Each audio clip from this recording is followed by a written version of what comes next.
I'm very pleased to invite the next person who's going to be joining us on stage. She's actually one of my personal heroes, if she'll allow me to say that. She's giving me a funny look because she didn't know that I was going to say that. She's a veteran journalist who has been working in the investigative scene in Kenya for a very long time as the first female news editor of the Nation Media Group, which is one of the biggest publications in East Africa. She knows a thing or two about diversity. And so she's here to tell us how can a truly diversified media landscape help to overcome societal divisions. Catherine Gicheru, the floor is yours. Thank you very much. I am really honored to be here. I was taken aback because I'm talking to you guys, but I'm not looking at you. But anyway, that's the thing. When I was listening to the earlier speakers, I was almost saying, we were in the same meeting, or they were in my head because we were thinking about the same things. We're all grappling with the same problems, which is essentially how do we use what we know? How do we use our position as journalists to try and kind of create a cohesive society? And discussing with, having this conversation yesterday, somebody asked me, is it our business? And then I said, well, as long as we're going to live in this world, it's our business to make sure that we have a society that is not fighting, because seriously, we can't do business, because we're in the business of news. We can't actually have a business if we don't have, if we have insecurity or we are poor at all the time. But then the other thing, I had somebody say about, we can't live in a sunshine scenario, like we don't disagree, singing Kumbaya every morning and all the rest. That is not us. Because human beings are totally complex. And one of the things I find really, really ridiculous is this nonsense. Excuse my French, if I get very worked up, it's because I really get angry when we reduce the complexity of ourselves, of our humanity, into binary things, and we say it's either this or that. And when it comes to conflict, we tend to do the same thing. So anyway, let me start. Get a deep breath.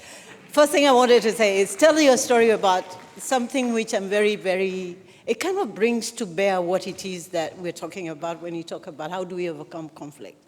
I don't know how many of you remember these little boys who got stuck in a cave somewhere in Thailand.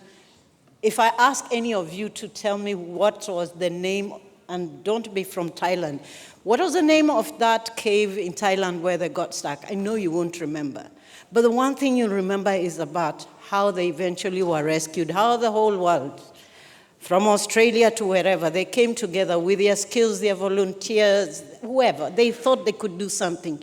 They came together and they rescued these kids. Now, let me tell you something. My mother, who usually gets clued into news on TV, she's old school like me, TV news, newspapers, and radio. But my mother was following that story from the beginning to the end. And when they were rescued, I remember I was in a meeting and she called me. I mean, seriously, your mother calling you, it's an emergency, yeah?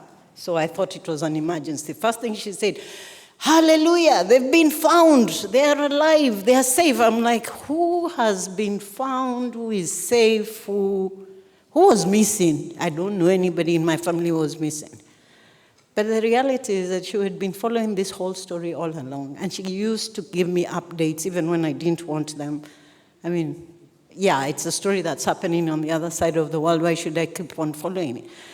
But it brought back to me the reality of what it is that we do as journalists. It is telling the human story, that we are connected because of our humanity. Whether you're black, blue, yellow, green, whether you're in China or in Africa or wherever, we're connected because we are human beings. The pandemic showed us that, seriously. It didn't matter whether you're rich or poor, it got you. Climate change is not going to affect only the poor, unnecessarily so. But if this world goes kaput, we're all going to die. All of us, irrespective of, there's no choice. So, what can we as journalists do to try and show that irrespective of these differences, we can work together? How can we tell those stories that connect me, like my mother was connected to that family of those kids, or those kids. For her, it's as if it's one of her grandkids. Those kids were not just children belonging to those women in Thai, their mothers, they became our children because we could see ourselves or we could see our own children, the reality of what can happen when our kids or whatever happens to our kids. We all got to feel that way. So for me, I'm seeing a scenario where we as media need, first of all, to accept the reality. We've arrogated ourselves the responsibility of solving problems in society, but we need to look first at what it is our own selves we look like. We are not that diverse. In my community, we are millions of different identities and individuals, but that is not what is reflected in our media organizations. The most unfortunate thing is Kenya is 51% women. Seriously, we have the power, 51%, not 50. But look at what it is that we're talking about. Look at what it is, who is making the decision, what they're reporting about us, on us, or anything that affects us. Very little. Who's making the decisions? A lot of times it's guys who, actually men, and they really have no idea as to how, and unfortunately, and I'm totally, I'm not digressing here, but I have to say one thing. I was working in a newsroom where I was the only woman sometimes in a meeting, and I remember having to fight just to get them to see my point of view. And I'm angry that in 2023 we're still doing that in my own country and in many other parts of the world. In fact, the most disappointing thing is the 2 steps we had made. I call them 2 steps. We've done 4 steps back. If you look at the GMMP, we've regressed. Why are we regressing? I've had opportunities have been presented to us on social media and all the rest of it, but seriously, those are not safe spaces for us, and we know why. We all know why.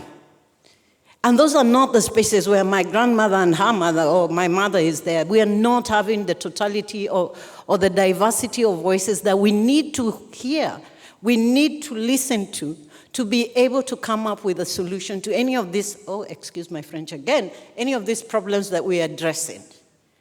Because if the only people I'm listening to Serwanja's Twitter space are people who are online, what about the people in the village? What is their view? Are we able to give them an opportunity to be heard? How can we give them an opportunity to be heard? And then I was very keen on what our colleagues from the UN was talking about, and I'm sorry I can't remember her name, but I like one of the things she said, which is essentially we stop this. One way of resolving our conflicts is stopping parachute journalism. You know, like you hit town, get a fixer, do 2 minutes, interview here, and then go back. You're not creating any connection between me, whom you're reporting about, or the community you're reporting about, and the audience you're writing for. And that's why I talked about that story I talked about earlier. It was the human story. How do you create these connections? That your audience feel that they understand the other person. And when it comes to conflict, that's essentially what we need to do. We cannot keep on fact-checking because nobody really listens. If you hold your position, you hold tight to it, and you shall never be moved. You try it, I will not move. The only way we can change you is having this understanding from your, getting my head into your head, like trying to understand, what's your point of view? Why are you so obsessed with this position? Why are you so intransigent? How did you come to that decision? Why is it that you believe? Why do you have that belief?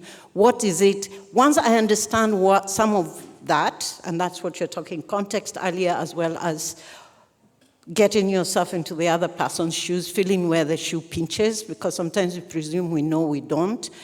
Once we do that, we might be able to ease some of this them and us reporting, that there's always this binary thing. Hallelujah. There's a straight line, and you're on this side and I'm on that side, and we shall never meet. I need to be on your side to see what does it mean to look. Why is it that you hold those views? I don't need to give oxygen to your madness. I just need to be able, and seriously, journalists, we need to do this. We need to stop giving oxygen to the few people who are totally on that end of the equation, and try and see how we can get the rest of us, and as well as even them, how we can get to understand how is it that they've come to that position. What has informed that position? And what do they think the other side, if there's another side, obviously there's always another side, will think of them if they shift their position? Because if we don't give them room to change their minds, we will never shift. We will always be permanently and pensionably fighting. So what can you do as a journalist? Seriously, I don't talk media organizations. I want to talk to people, individuals, because the young lady from Uganda felt so helpless. What can I do? I personally think if I can do one thing as a journalist, one thing, that is better than trying to shift and change organizations, because organizations will never change unless we change individuals in those organizations. So for me, I always think about what can I, as a journalist, if I was solo journalist, what can I do? If it's diversity we're talking about, hey, again, if it's women we're talking about, how many of them are we quoting? Is there something I can do? If we're talking about being representative of our society, whom are we asking? Whose voices are we asking to amplify? Whose voices are we reaching out to? If you're trying to be objective, what is our form, what is our considered, or what is this that we think to be objective? Is it giving the other side a response? Is that being objective? I think sometimes it is wrong. Like we were told by the previous speaker, that sometimes trying to quote-unquote balance is in itself wrong, because you might be giving oxygen to individuals who hold unformed, unfounded, misinformed, and totally misleading information. So what are the few things you can do is also being able to accept you're no longer the be-all and the end-all of everything. Remember a few years ago when I started out in journalism, I think when I was, only 16. It's in the early 80s and everybody used to wait for the newspaper. Now nobody really cares about the newspaper. And it's not because of technology. We are no longer the arbiters of what is truth. Accept that reality. Be humble enough to want to be critiqued and accept the criticism. Understand, try and put yourself on the other side and see, I have my own biases, I will try and set them aside, or I will try and work through them so that I can see what the other side is like and how I can report that. And I think if we do take a personal assessment, we are critical about assessing ourselves, we might get to a point where what we are writing, the stories we are writing, we use the prism that is, I call it universal, because everyone wants to have hope. Everyone wants to have dignity. And everyone wants to have a say, wants to feel they're being treated in a just manner.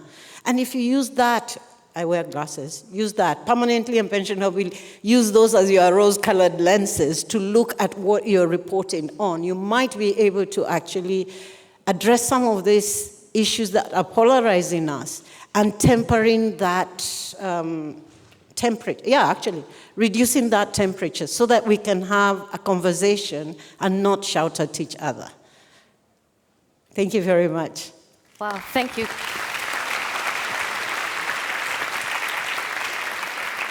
Thanks, Catherine. So the question that you had to answer, which I really want to ask again, what does diversity in the media landscape mean? How does it help to overcome societal divisions? Diversity could be in terms of content, like platforms, blah, blah, blah. But there are also the other thing in terms of opinion. And for me, that's really what is crucial. Being able to be representative, to show, to deliberately go out of your way to bring on board opinions which are different from yourself. Not that everybody is holding these views, so therefore we cannot get, like Saranja was saying, some people have a list of people they should not interview. It's been looking for people with opinions or views that are contradictory. Okay. Because that is how society is. We are not black and white, good and bad. We are all these nonsenses. So being able to read that nonsenses. I call it nonsenses because I know philosophers have tried to explain who we are for years, and we're still trying to explain who is this human. Okay. Yeah. And so if you had to assess the state of diversity as you explain it in the media today, both globally and locally, how would you rank it? 1 being the worst and 10 being the best? Wow, I think 1 is the worst because it's taken so long. We know what the problem is. We are regressing. The issue of getting, okay, let's just talk about gender for a start. Just simply because gender is easy to deal with, like seriously, it's easy to deal with. It's not a big complicated thing. Why is it that it's taken us this long? In fact, we are regressing to be able to see why it makes business sense seriously, to have me and people like myself and other women and content for us, by us, about us. How long did you work at the Nation Media Group before you were appointed as the first female editor? Wow. I think it was almost 20 years. It took me that long. But anyway, I hope for other people it takes shorter. But the point I am trying to say is that it's not rocket science. And you don't change huge, it's not like you're trying to change a whole edifice, like structures and everything. It's simple things, and that's why I keep on saying, like, it starts with you. Just being able to, for example, first of all, seriously, bottom line, makes money. Women can buy your stuff. If you give me copy, content, I will buy it, and we know that. And you can build a business model around that. But why is it that it's taken so long for us to do that? Simple things like, how many women have I quoted? I was doing an analysis of the stories that were being done on Kenyan media on COVID, and I was so depressed. Everybody who was being quoted as an expert was a man. So I went out of my way. We do this at AWJP. Look for women experts who know anything about. Nobody knew much about this disease, but at least public health experts. Yeah. Because they are women. And because some of them were not able to have the confidence to kind of talk in front of cameras and go into the TV stations and radio stations and be interviewed, we went an extra step and did training. This is how you deal with it. Just so that we can have more of them, just to change how it is that we're represented. Yeah, I like that. And unfortunately, we have to end here because we are out of time. Yep. By diversity, top-down approach, every single element of journalism must be diverse, including the opinion makers. Thank you very much, Catherine Gicheru, for your input. Thank you. Thank you for having me.